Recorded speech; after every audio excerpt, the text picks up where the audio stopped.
We've got a compensation committee that the court has authorized to look at all of our compensation positions in terms of where it needs to be adjusted, and they're going to be coming back to court in February for recommendation on certain positions that we need to move. And we've got money set aside to do that, and the court's approved all of that. This particular position was one that we could not wait till February. This is a position where we needed to get that position, that pay scale moved now, so we could go ahead and employ someone that's already made an application, and we're ready to pull the trigger on him.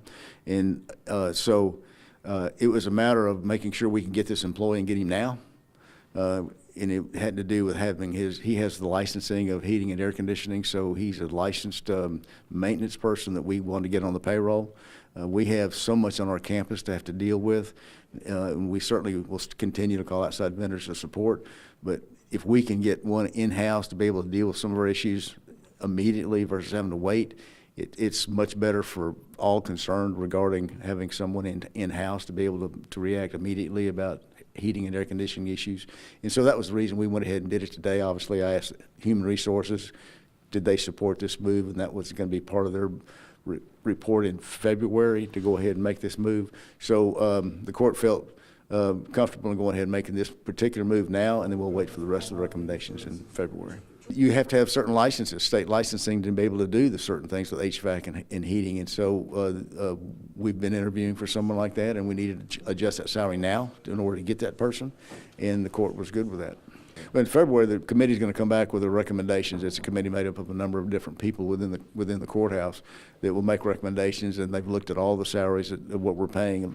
They've looked at all the salaries that are being paid out of counties around us, and looked around the state to make sure that we're going to be competitive in any salaries that we're going to be putting out and posting for when we employ people. And we've been kind of behind the curve on that. We've not been up to where we need to be in some certain salaries, and we've been penalized for it because they've gone to other places to work when we need them to work here. So we look forward to that report in February. We think it'll make some major changes regarding getting some very good, solid people here and getting paid the appropriate salary they need to be paid.